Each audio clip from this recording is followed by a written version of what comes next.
Arian, merci de vous joindre à moi. Pourriez-vous nous raconter comment c'était de grandir en Afghanistan en tant que femme musulmane? Bonjour, merci de m'accueillir. Je suis née en Afghanistan pendant la guerre, en 1987. À cette époque, le pays traversait une guerre civile. Je pourrais rentrer dans les détails, mais la situation était difficile. Il y avait beaucoup de coupures de courant, pas d'électricité. Nous avons dû migrer au Pakistan. Nous pensions que ça ne durerait que quelques mois avant de revenir. Mais ça n'a pas été le cas, car beaucoup de gens sont venus en Afghanistan pour le djihad, pensant que c'était une guerre sainte. Ils pensaient être en guerre contre les non-musulmans, car en islam, vous êtes en guerre contre les juifs, les chrétiens, tous les non-musulmans. C'est l'idéologie. Mais dans le christianisme, vous êtes en guerre contre vous-même, contre la luxure, la cupidité. Vous voulez vous purifier, devenir une meilleure personne. Comme le dit la Bible, nous n'avons pas à lutter contre la chair et le sang, mais contre les dominations, contre les autorités, contre les princes de ce monde de ténèbres. Chaque chrétien veut s'améliorer et suivre Jésus, lui ressembler davantage. Mais en islam, l'idéologie est complètement erronée. Vous voulez vous débarrasser de tous les autres, l'islam doit régner partout. Donc oui, beaucoup sont venus combattre et la situation était horrible. Ce n'était pas un bon endroit où être. C'est pourquoi nous avons fui. Nous sommes restés au Pakistan, pensant chaque mois revenir. Mais ça a duré de nombreuses années. La ville où nous sommes allés était minuscule. Il y avait une mosquée à chaque coin de rue. Et les gens étaient très religieux, pas de cinéma ni de parc. Les gens pratiquaient la religion, c'était la meilleure et la seule activité extrascolaire qu'ils avaient. Tout le monde était donc très religieux. Le ramadan était célébré et tous allaient prier. C'était donc une ville à l'esprit très étroit et strictement religieuse.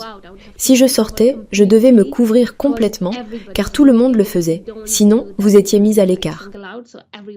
Donc tout le monde s'y pliait. C'est la ville très strictement religieuse dans laquelle j'ai grandi. Comment cette attitude que tout le monde est un ennemi affecte-t-elle les gens? Corrigez-moi si je me trompe, mais je crois comprendre qu'une des raisons de cet état d'esprit d'annihiler tous les autres est qu'ils pensent que lorsque tous les Juifs seront tués, cela permettra au Messie de revenir. Est-ce vrai? En fait, en islam, ils disent croire en Jésus. Ils affirment que c'est un prophète, etc. Mais leur conception est très différente. Ils pensent que Jésus était un prophète très gentil, mais faible, qui est venu et a été tué par les Juifs. Donc maintenant, les Juifs sont maudits et nous devons nous débarrasser d'eux car Dieu les déteste vu qu'ils ont tué un prophète. Donc, que devez-vous faire? Suivre l'islam. C'est la meilleure et la seule religion qui vous mènera au paradis. Les chrétiens sont tous fous car ils pensent que Jésus était le Fils de Dieu. Donc, ne les écoutez pas. Il n'y a qu'un seul Dieu et vous devez le suivre. Voilà pourquoi ils haïssent tout le monde.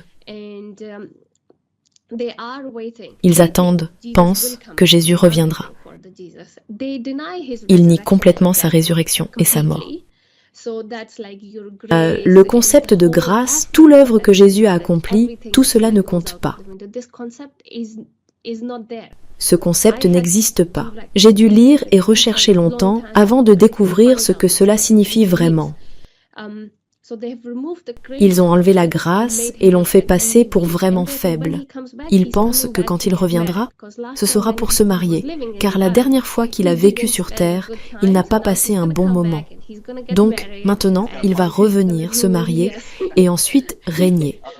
Voilà leur idéologie. Oui, j'ai entendu beaucoup de musulmans réfuter cela, niant que Jésus soit mort, soit Dieu fait chair, etc. C'est intéressant. Vu votre expérience, ayant vécu une vie dans l'islam et une vie dans le christianisme, y a-t-il des différences dans votre vécu?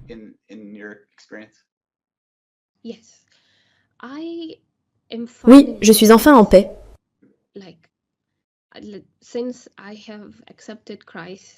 Depuis que j'ai accepté Christ et suis devenue chrétienne, je suis libre.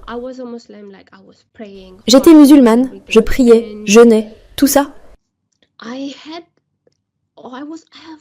J'ai toujours été curieuse de la religion, essayant toujours de creuser et de poser des questions.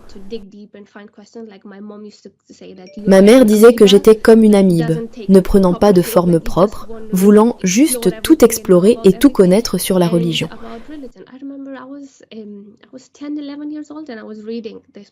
Je me souviens avoir lu ce livre islamique à 10 ou 11 ans, où il était écrit que pas une feuille ne bouge sans la permission de Dieu. Je me suis dit, si une feuille ne peut bouger sans sa permission, alors toutes ces guerres, ces meurtres, tout cela arrive car Dieu l'a voulu.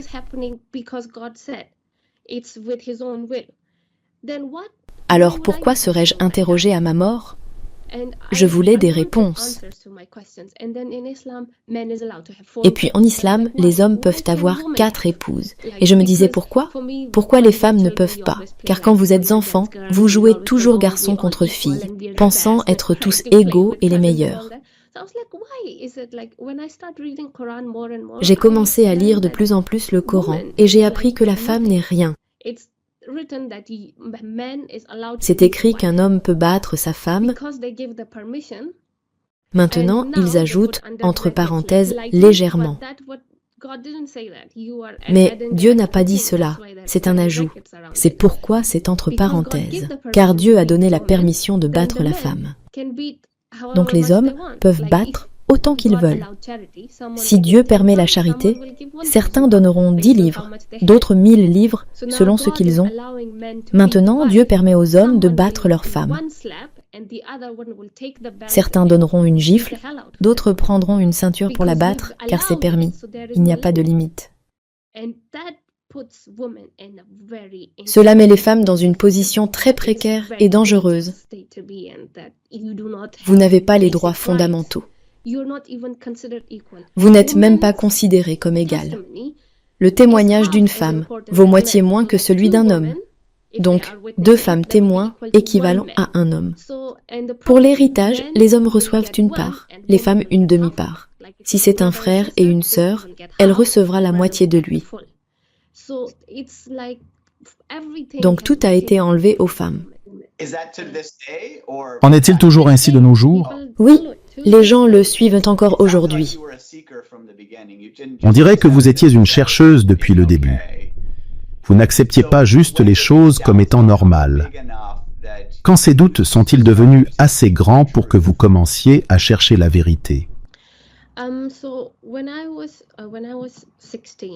À 16 ans, j'écoutais le docteur Zakir Naik. Je ne sais pas si vous avez entendu son nom. Il est très célèbre en Asie, passait tout le temps à la télé. Il parlait de Jésus revenant.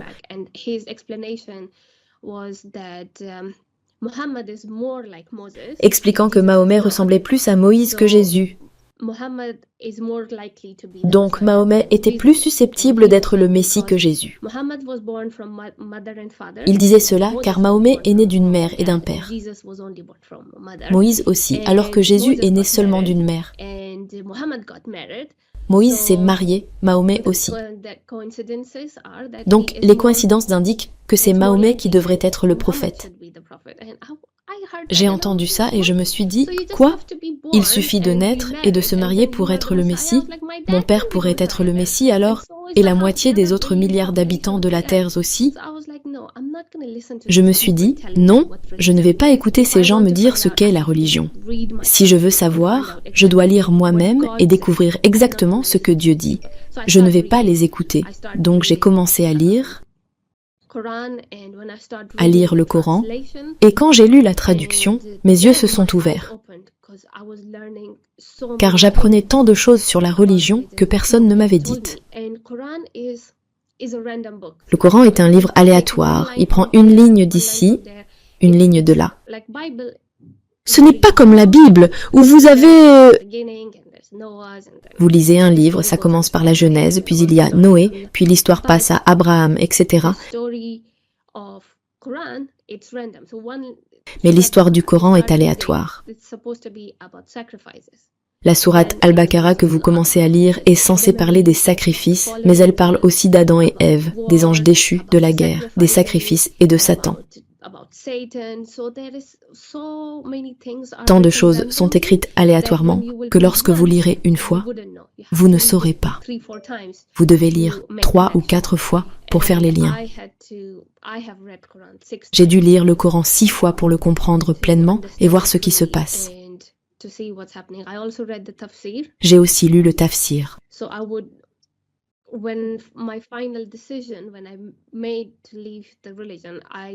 Quand j'ai finalement décidé de quitter la religion, je ne voulais pas que ce soit juste à cause de sentiments ou d'émotions. Je voulais que ce soit basé sur de solides preuves. Je jeûnais et lisais encore. C'était en 2015 et je travaillais comme développeuse web. C'est aussi l'année où je me suis mariée. J'ai lu cette nouvelle et comme c'était une entreprise de presse, dès que j'étais libre, je lisais les nouvelles pour savoir ce qui se passait. J'ai lu cet article sur une enfant mariée en Turquie et je l'ai ouvert.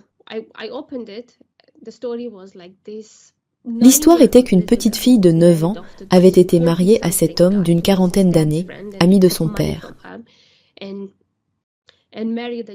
Il a pris de l'argent au père et a épousé l'enfant. L'enfant est morte d'une hémorragie. Elle a commencé à saigner pendant la nuit de noces et l'hémorragie ne s'est pas arrêtée. Ils l'ont emmenée à l'hôpital où elle est morte. C'est l'hôpital qui a informé la police et les médias. Sinon, la nouvelle ne se serait pas sue. Normalement, ces cas sont tellement cachés qu'on n'en entendrait même pas parler. Ils ont fait l'autopsie de la petite fille et ont trouvé beaucoup d'hormones de stress. Pouvez-vous imaginer cet enfant de 9 ans qui faisait le plus confiance à sa mère et son père? Et ils l'ont donné à ce monstre? Combien a-t-elle dû pleurer et crier? Mais cet homme horrible ne s'est pas arrêté. Je lisais ça en tremblant, me disant, c'est une enfant. Pouvez-vous imaginer? Une petite fille innocente de 9 ans, morte. J'étais furieuse. D'abord, je me disais, comment ces gens osent-ils penser qu'ils sont comme Mahomet? Ils ne peuvent pas lui ressembler, se comparer à lui en faisant ces choses. Mais ensuite je me suis dit, attends une minute. Nous prions et jeûnons comme Mahomet car il le faisait. Cet homme se marie comme Mahomet l'a fait. Donc, quel est le problème? Cela signifie que le père de cette fille et moi suivons la même personne. Il n'y a pas de différence entre lui et moi, et je pouvais voir le sang de cette petite fille sur mes mains.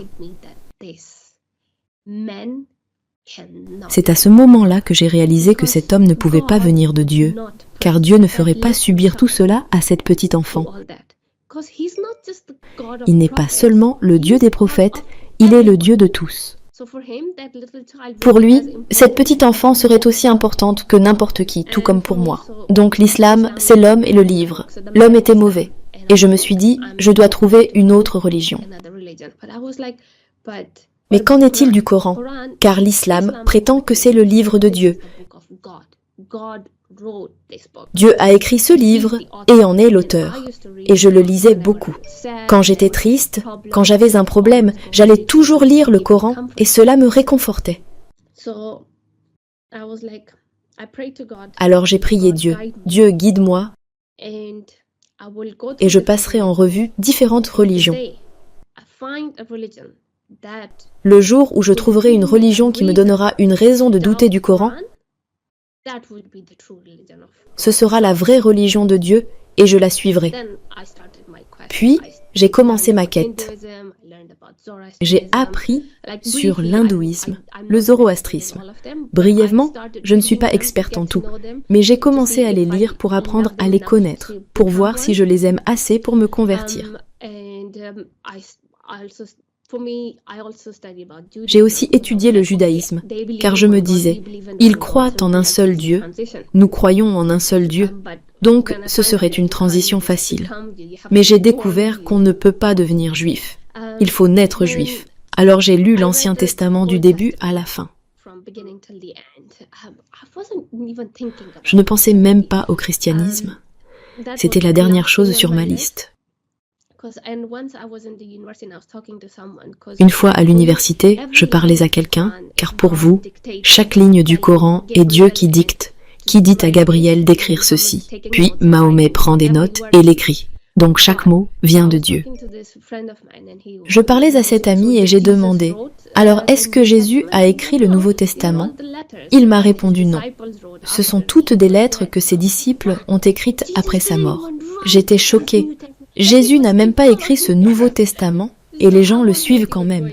Donc je n'allais même pas dans cette direction. J'ai passé en revue toutes ces religions, mais finalement j'ai abandonné. Aucune autre religion ne m'attirait assez pour me convertir. J'étais dans une spirale et j'ai fait un rêve. Je ne veux pas entrer dans les détails de mon rêve. Je ne veux pas le partager, sinon les gens penseront qu'ils doivent aussi faire ce rêve pour en arriver là. Mais ensuite, je me suis dit, laisse-moi regarder le christianisme. Ça fait tant d'années. J'ai tout examiné. De plus, en tant que musulman, vous pensez tellement connaître Jésus que vous le rejetez tout de suite. Je me suis dit, laisse-moi regarder cette fois. Je regarderai Jésus à partir de sources chrétiennes, pas islamiques, et je verrai ce que j'apprends. J'ai toujours vu des croix autour des églises, et dans le Coran, il est dit que c'est le Père, le Fils et la Mère. C'est pourquoi vous pensez que c'est complètement faux. Mais quand j'ai appris la Trinité à travers des sources chrétiennes, c'était le Père, le Fils et le Saint-Esprit. Et j'étais choquée, car le Saint-Esprit était une information qui m'a fait exploser l'esprit. Je ne savais pas que le Saint-Esprit en faisait partie. Je me suis dit que c'était une erreur, car cela contredit complètement le Coran. J'avais ma première erreur. Dieu me disait que c'était faux. Oui, en lisant le Coran, je sentais que ce n'était pas juste, comme battre sa femme, les mariages d'enfants, etc. Mais qui étais-je pour le remettre en question? Je ne suis qu'un simple être humain. Je voulais que Dieu me dise que c'était faux. Et maintenant, Dieu me disait, Aria, cette religion est fausse, cette trinité est complètement fausse. Puis j'ai approfondi et ce n'était que la partie émergée de l'iceberg. Il y a tant d'erreurs dans le Coran qui prouvent qu'il ne vient pas de Dieu Tout-Puissant. Un Dieu Tout-Puissant et omniscient ne ferait pas ces erreurs. Par exemple, l'erreur sur Marie, la mère de Jésus, et Myriam, la sœur d'Aaron. Le Coran appelle la mère de Jésus sœur d'Aaron. Pourquoi as-tu fait un tel acte? Ta famille est si pieuse. Mais ces deux Maries, Myriam et Marie, ont vécu à des milliers d'années d'écart. C'est une erreur historique. Je me suis dit que ça ne venait pas de Dieu. J'avais donc ma raison de quitter l'islam, mais j'apprenais encore. Je me disais qu'il y aurait tant de questions si on me demandait comment j'ai quitté, etc. Car la famille de ma mère sont des saïds, ils croient descendre de la lignée de Mahomet. Comme un médecin mettrait docteur devant son nom. Les gens de la famille des saïds mettent saïd devant leur nom. Ils ajoutent un titre supplémentaire à leur nom, car ils en sont si fiers. Donc ils sont de cette famille. Et maintenant ils ont tous découvert pour moi, et sont furieux. Ils me détestent. Ils pensent que j'ai trahi toute la famille en remettant en question ma foi. Donc je me suis dit, je dois creuser plus profond. Et je lisais différents hadiths lorsque je suis finalement tombée sur ce hadith sur 3 hommes qui ont rendu visite à Mahomet.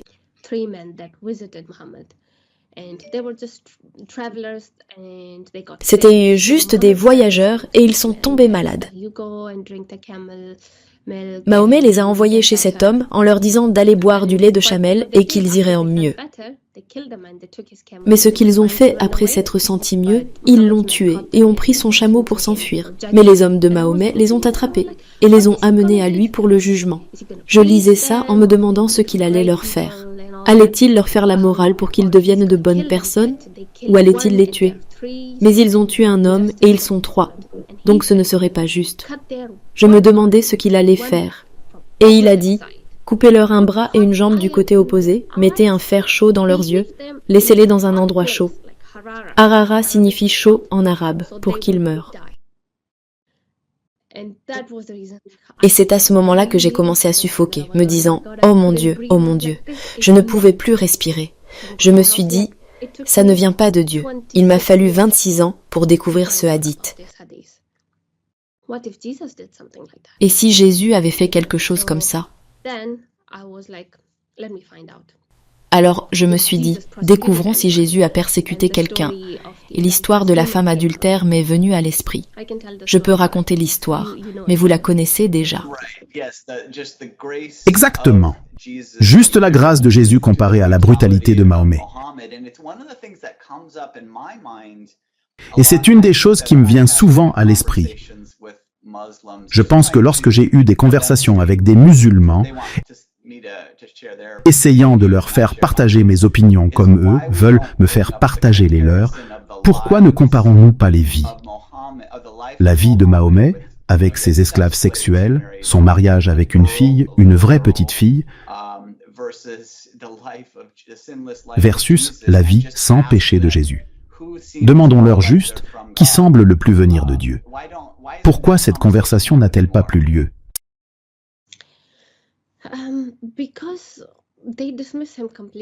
Parce qu'ils le rejettent complètement, ils rejettent sa grâce, son sacrifice.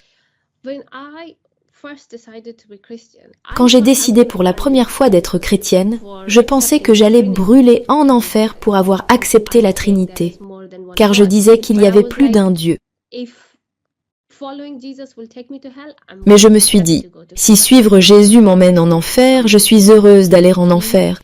Mais je ne vais pas suivre ce Mahomet maléfique. Je ne veux même pas de son paradis. Le paradis est rempli de ces femmes vierges, les houris. Leurs descriptions y sont. Je ne suis pas intéressée par ce paradis. Ça ressemble plus à un bordel. Je ne veux pas en faire partie.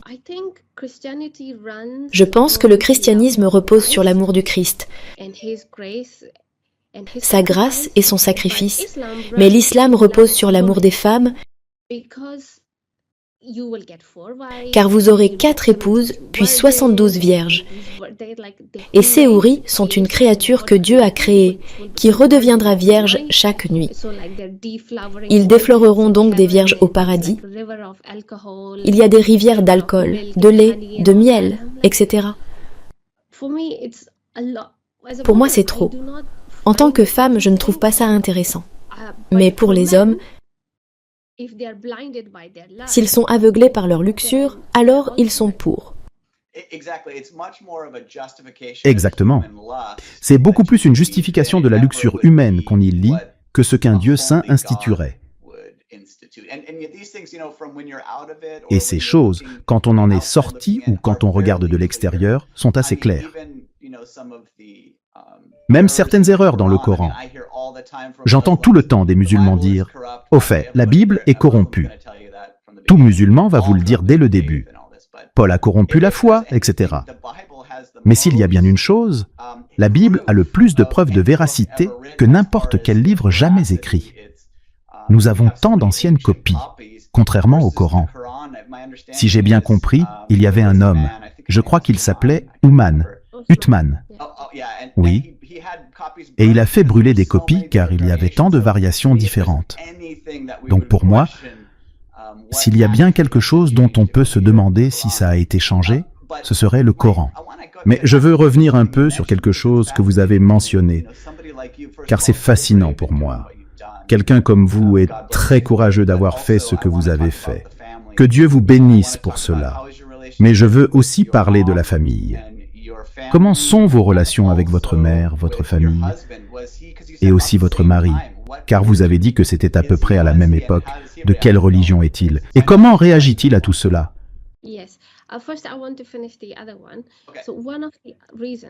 Oui, une des raisons pour lesquelles les musulmans n'y entrent pas, c'est qu'ils ne lisent pas le Coran, ils ne lisent pas les hadiths. Et s'ils le lisent, on les encourage à le lire en arabe et ils ne comprennent pas ce qu'ils lisent. Les chrétiens ont des groupes d'études de la Bible. Même quand vous allez à l'église, vous lisez la Bible. Donc tout tourne autour de la Bible. Lire, lire, lire. Mais l'islam tourne autour de la prière et du jeûne, encore et encore. Vous devez prier tout le temps. Ils sont tellement occupés à faire ces rituels qu'ils ne prennent pas le temps de vraiment le lire. Beaucoup l'ont juste attaché, emballé et mis sur l'étagère du haut sans jamais se donner la peine de l'ouvrir, de le lire, de le remettre en question. Je le jure, si quelqu'un ouvre le Coran et le lit, il se posera des questions. Je lisais le témoignage d'une fille pakistanaise. Quand elle a lu la sourate An-Nisa et les droits des femmes, comment elles sont dégradées, qu'on peut les battre, etc. Car Nisa signifie femme dans le Coran. Quand elle a lu cette sourate, elle a quitté l'islam juste en la lisant. Donc si chaque musulman ouvrait le Coran, le lisait les hadiths, il s'enfuirait le plus loin possible du Coran. Mais ils ne le lisent pas. C'est la raison pour laquelle ils ne remettent pas en question et suivent aveuglément ces rituels sans les remettre en question. Et c'est ce qu'on les encourage à faire aussi.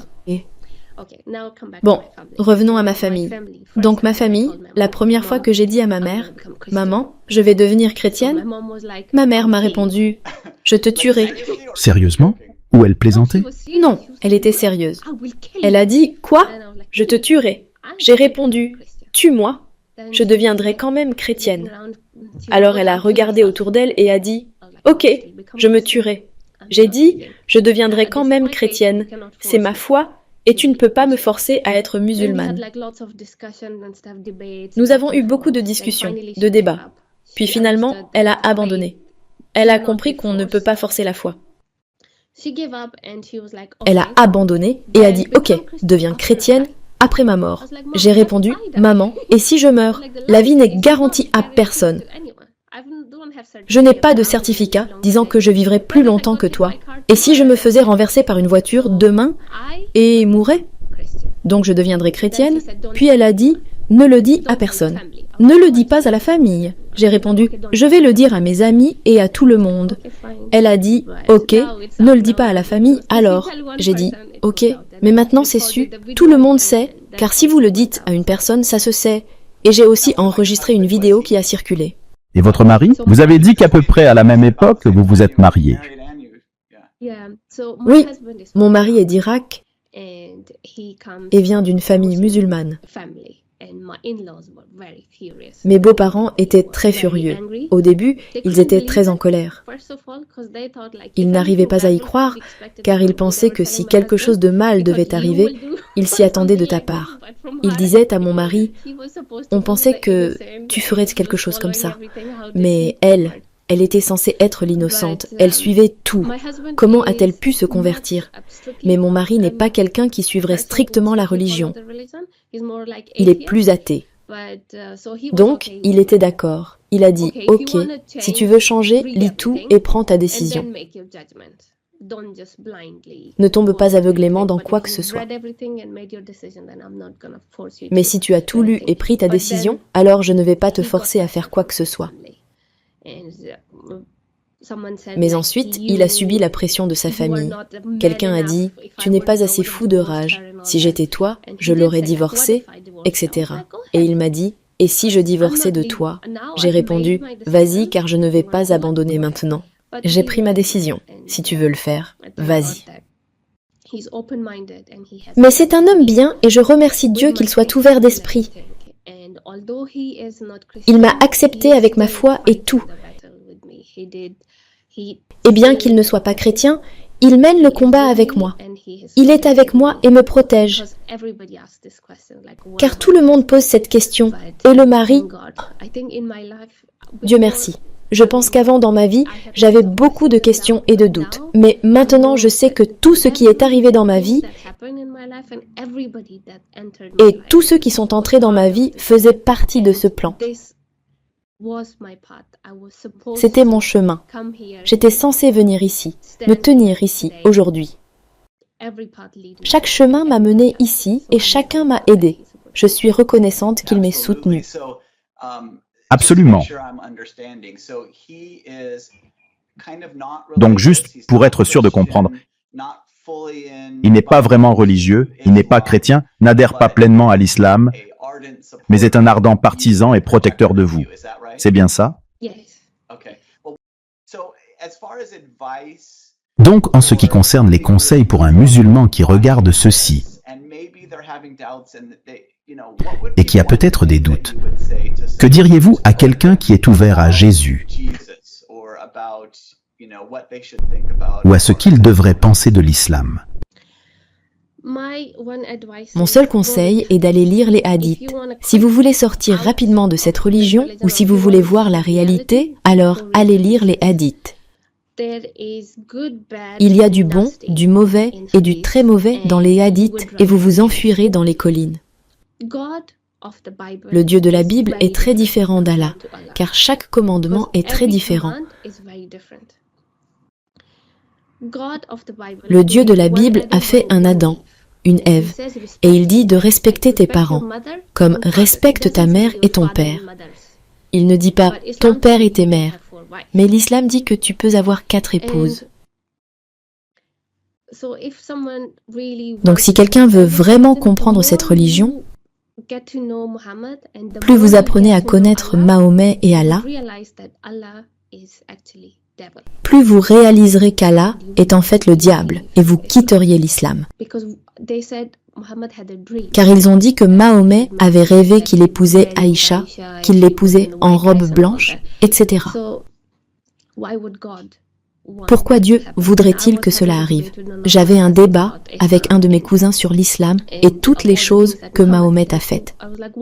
Et je disais pourquoi? Il tue les Juifs. Moïse a tant travaillé.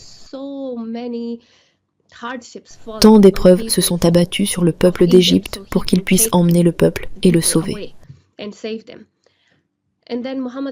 Et puis Mahomet arrive et dit de tuer ces gens. Ils croyaient en Dieu. La seule chose qu'ils n'ont pas cru, c'est en lui. Donc c'était très égoïste de sa part de tuer le peuple de Dieu.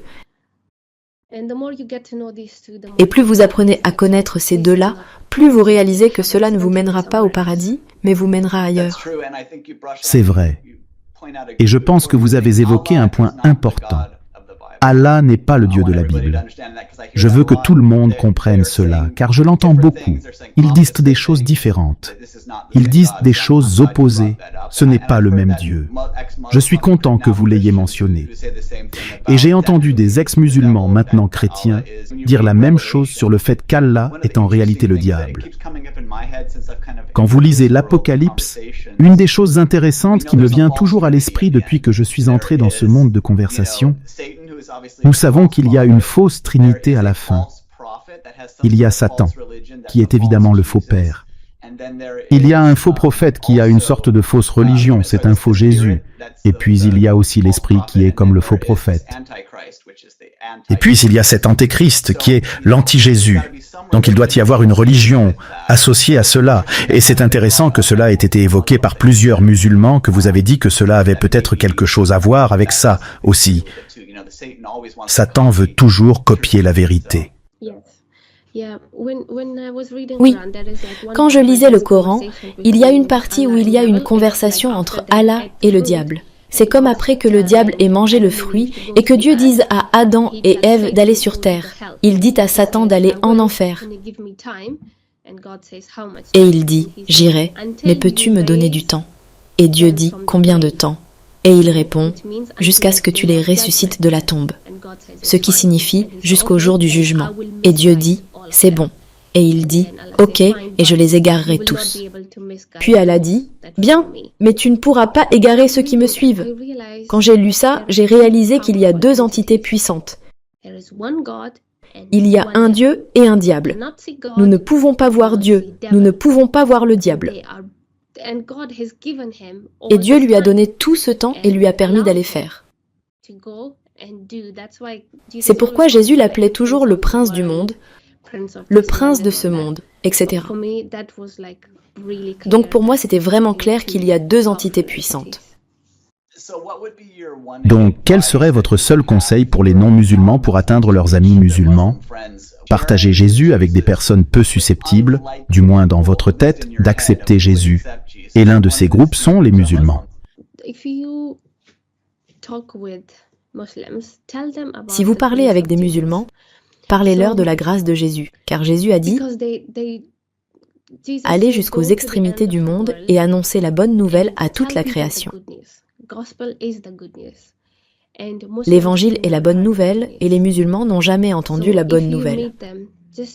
Donc si vous les rencontrez, partagez simplement avec eux qu'en islam, ils sacrifient des animaux, mais ce n'est pas une expiation pour le péché. Ils le font parce qu'Abraham a tué son fils. Donc c'est en sa mémoire et vous ferez de bonnes actions. C'est la compréhension qu'ils en ont. Donc si vous expliquez l'expiation du péché, que c'est pourquoi les Juifs sacrifiaient des animaux pour l'expiation du péché. Et puis Jésus est venu.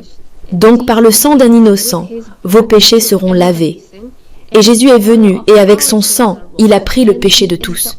Et tous nos péchés sont lavés, et il est le seul chemin pour aller au ciel. Au jour du jugement, Jésus dira, « Ce sont mes enfants. J'ai payé leur prix, donc ils iront au ciel. » Que dira Mahomet? Qu'a-t-il? Cela fera réfléchir les musulmans sur leur foi. C'est quelque chose de vraiment puissant qui leur a été caché et dont personne ne sait rien.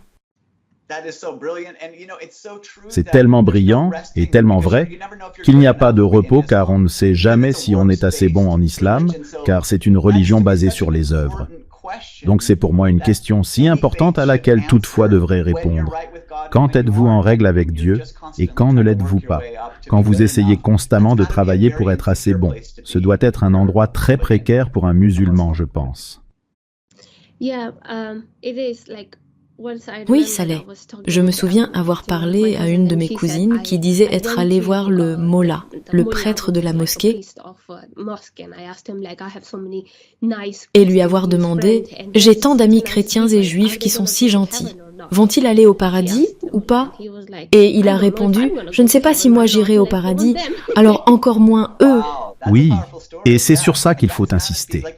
Ce n'est pas comme toutes les autres religions du monde où vous travaillez pour être assez bon pour Dieu. La seule religion qui dit que c'est basé sur la grâce, qui dit non, je vais descendre vers vous et c'est à cause de mon amour, ma grâce et ma miséricorde. Et tout ce que vous avez à faire est de mettre votre confiance en moi et nous serons réconciliés. C'est vrai. C'est une grande différence. Quand je parlais, je me disais « Oui, oui, c'est ça, mais Jésus vous emmènera au ciel. Il est le chemin. » Mais ils ont du mal à l'accepter. Une fois, un musulman a laissé un commentaire sur mes vidéos en disant « D'accord, je lui ai expliqué la grâce et tout. » Et il a dit « Donc si Jésus a pris tous mes péchés, ça veut dire que je peux faire tous les péchés, que je peux y aller à fond et faire n'importe quoi, et je serai quand même pardonné. » Et ça doit aussi être expliqué qu'une fois que vous donnez votre vie à Jésus, vous devez être comme lui et vous repentir. Vous ne pouvez pas vivre dans le péché. Non, ça doit s'arrêter. Une fois que vous suivez Christ, c'est la fin de la ligne du péché. Vous serez une nouvelle création. Exactement. Et c'est une bonne transition, que vous avez raison. Une fois que nous donnons nos vies à Jésus, c'est à partir de là que nous montrons nos bonnes œuvres. Mais nous ne sommes pas. Nos bonnes œuvres ne nous rendent pas justes devant Dieu. Elles sont plutôt le fruit de l'esprit qui vient d'une gratitude pour le don que nous avons reçu en Jésus. Donc génial. Et félicitations au fait.